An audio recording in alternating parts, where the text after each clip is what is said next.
They don't spend enough time looking inside themselves. Then they spend a lot of time listening to their peers, listening to society, and listening to their parents. So the number one mistake that they do is they don't really know who they are and how that they can bring the best version of themselves out to really find the career that matches them. Hello, everybody. Welcome to Alive, where we talk to people who create the most memorable experiences. Today's guest is Jonathan Tesser. John has spent more than 15 years analyzing data and extracting insights to help companies improve their business and learn about their customers. He's worked with many corporations such as ABC Television, New York Magazine, and is currently the VP of Research and Insights at NYC & Company. Besides his amazing career, John is known for being the career whisperer. John dives deep into who you are as a person and will whisper the next step in your career for you. He helps early career professionals connect themselves to their dream jobs.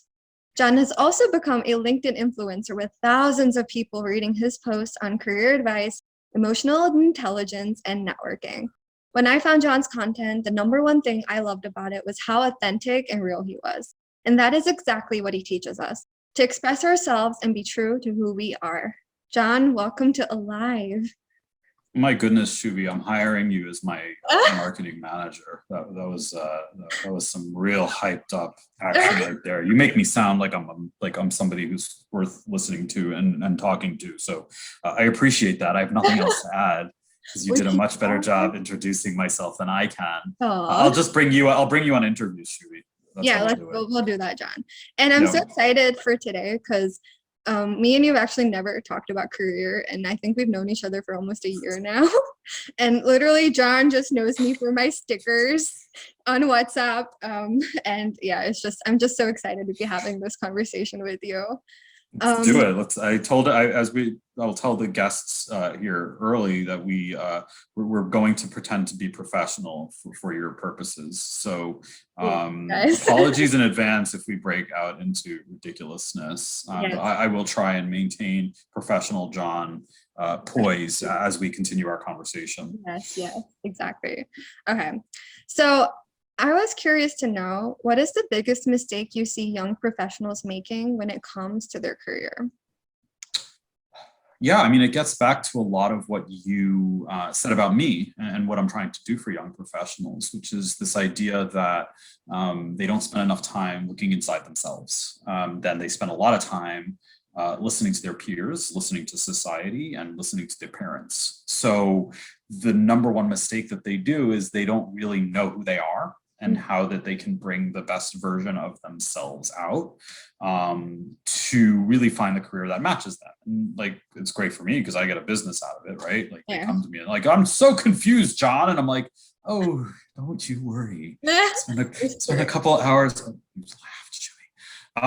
Spend a couple hours with me and I'll set you straight, but you should have done this work on your own. You really should have thought about what is it that you're driven by and that you're all about, and then who are you, like really deep down, who are you outside of your perspective from academics and career. And that is really the biggest mistake you can make, is to not do that self-assessment and that self-awareness sort of exercise before you go and jump into a career.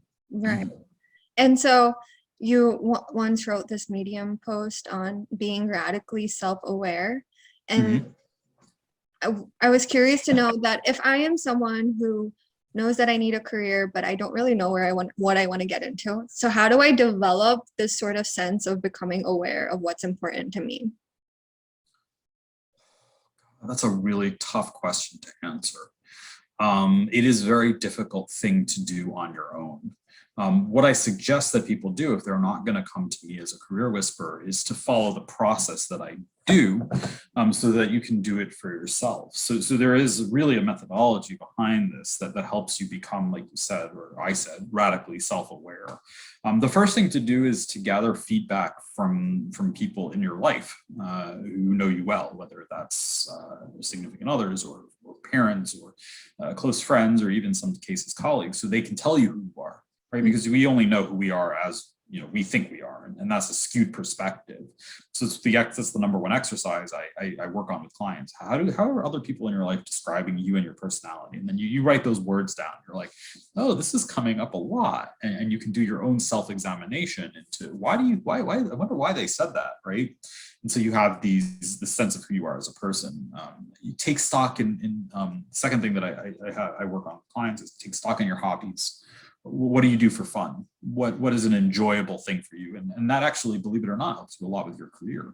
When you when you think about the things that you do outside of academics and outside of work, those are things you chose to do. So there's a certain level of enjoyment that you get out of it, right? Otherwise you wouldn't keep doing it. Something's motivating you to keep going. And so figuring out what that motivation to do the fun things in your life, what is that, right? Why do you do that? Why do you play soccer? Why do you play music? Why do you sing YouTube videos with your sister? I have to make the joke.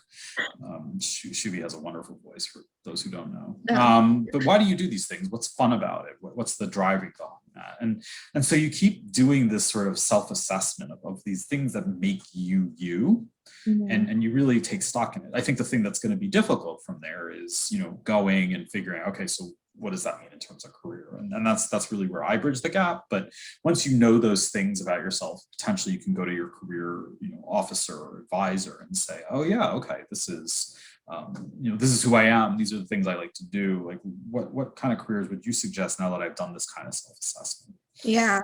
And I think I love that so much because you're like basically talking about taking your personality and what are your advantages and like what sticks out about you. Is that I apologize, it is my cat. Yeah, she'll be a major part of this conversation, so I love it. That goes with the territory.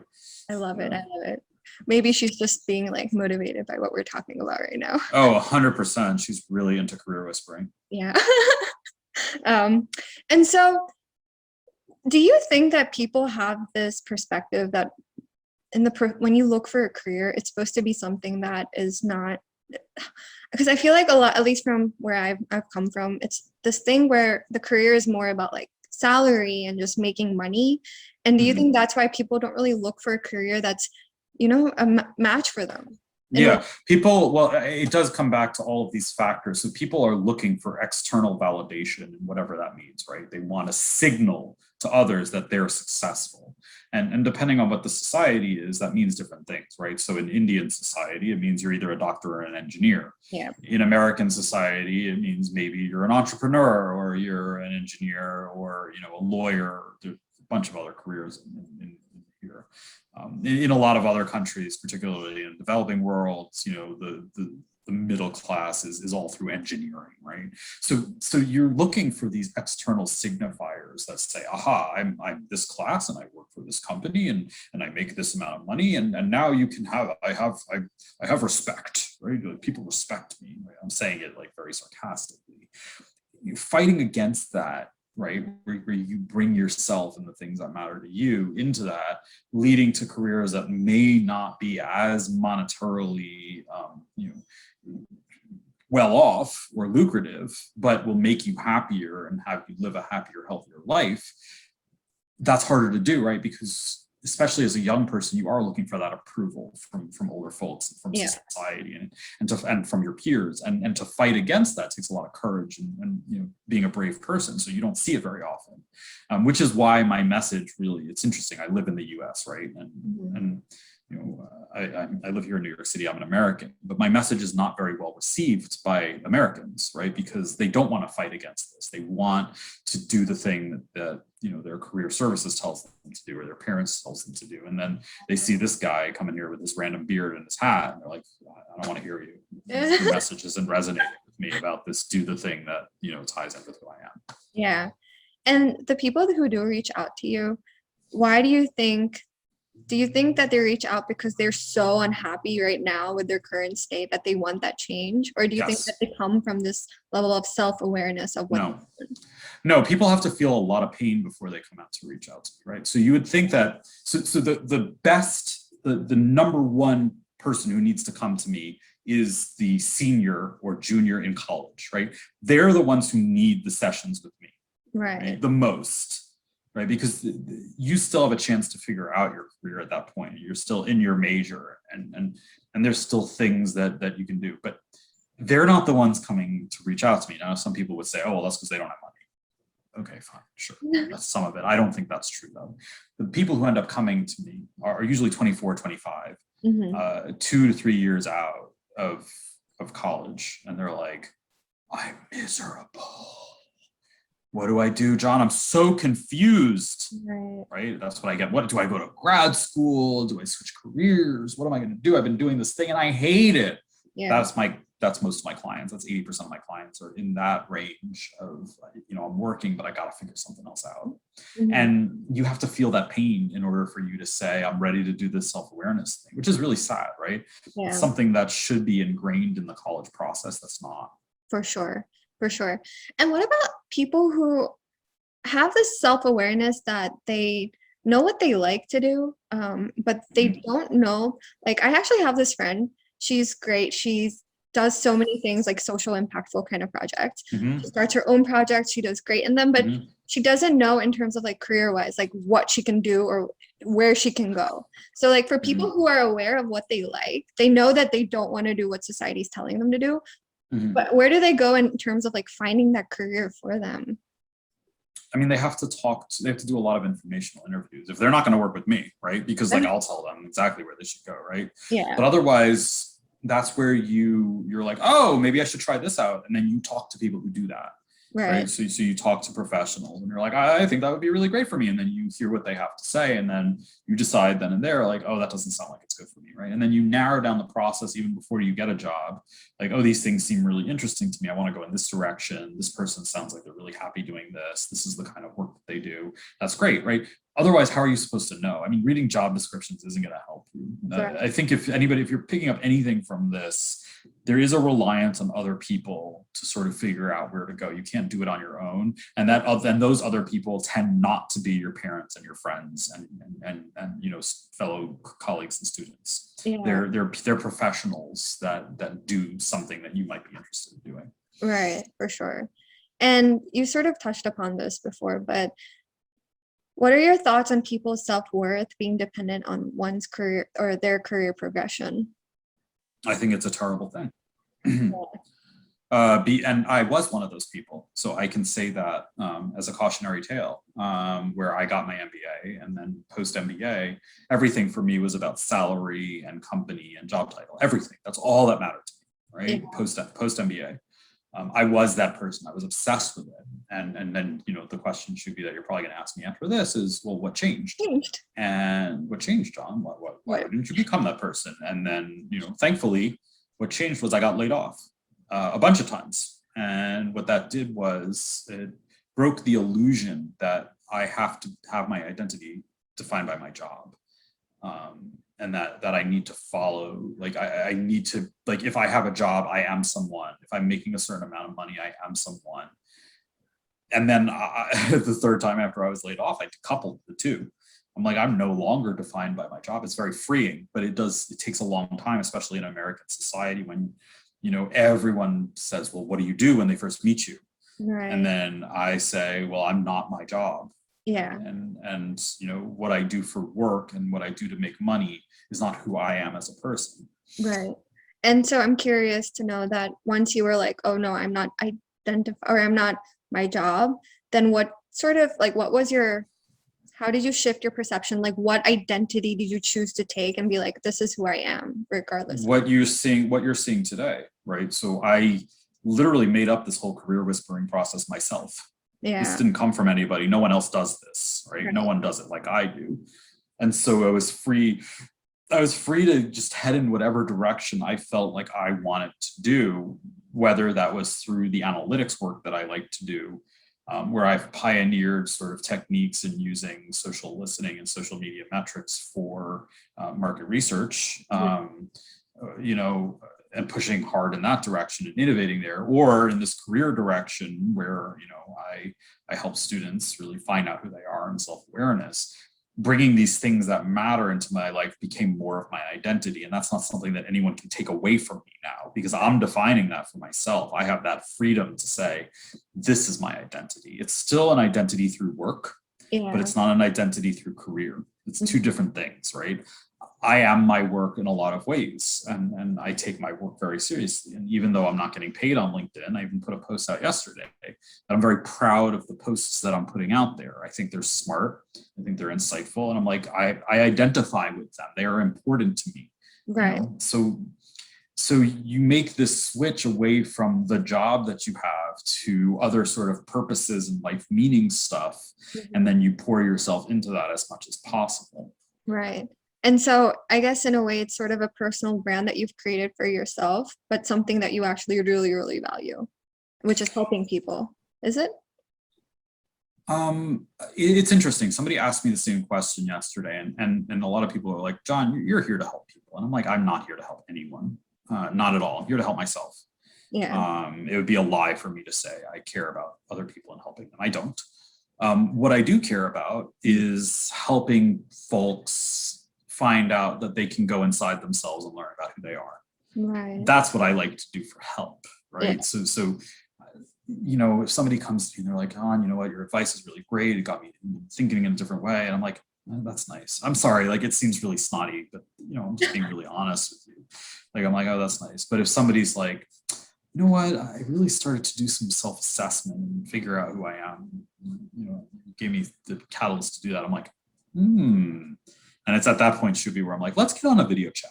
Yeah. Right. Because I'm like, someone is on my wavelength when they say something like that. I'm trying to figure out who I am. I'm on a journey to self-awareness and inside myself. And there's a spiritual aspect to it.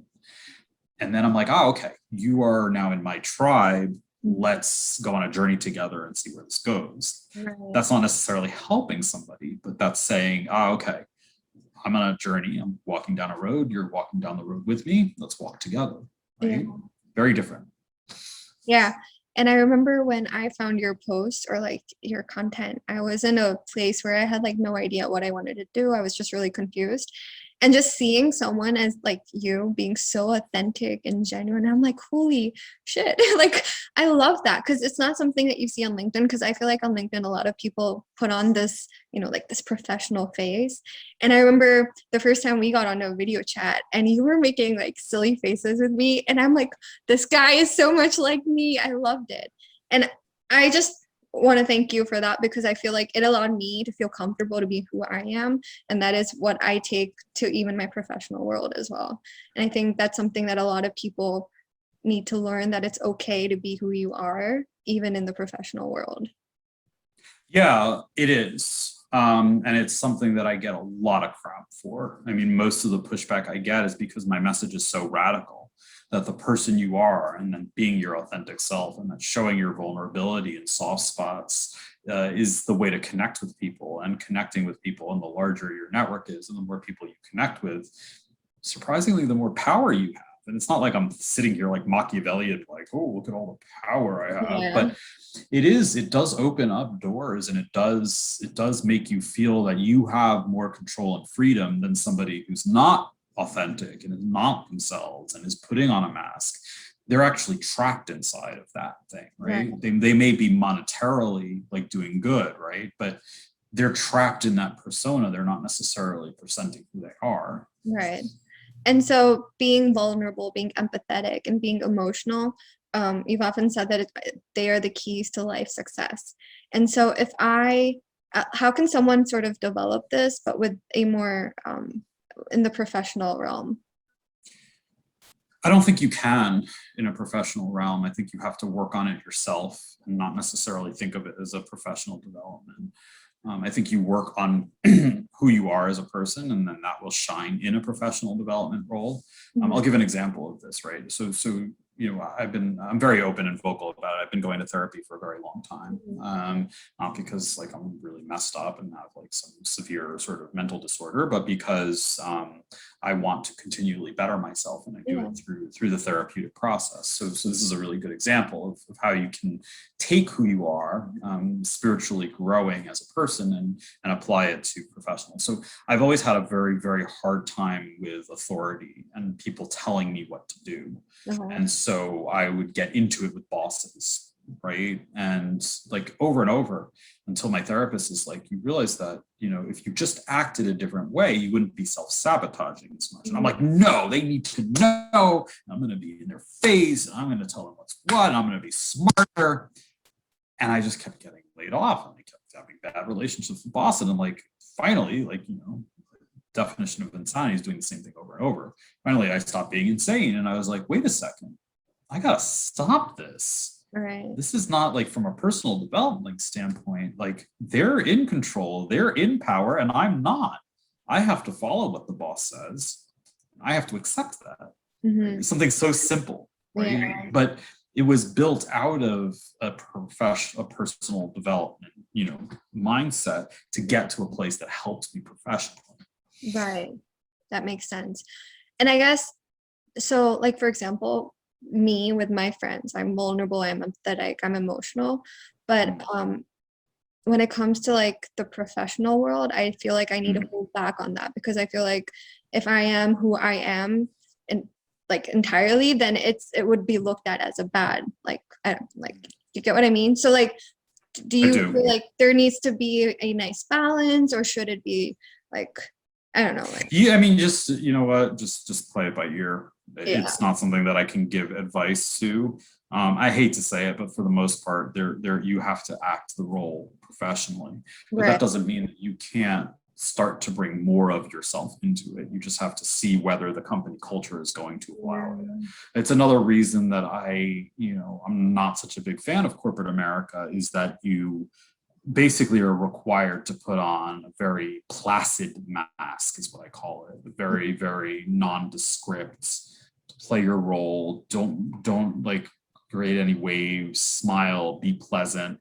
In order to survive, right? You have to play this role. And I think really one of the main motivations for me to go onto LinkedIn is I was like, this is too stifling for me to always be this way. This takes a lot of energy out of me to not have a self-expression place. Let me go on LinkedIn and be myself.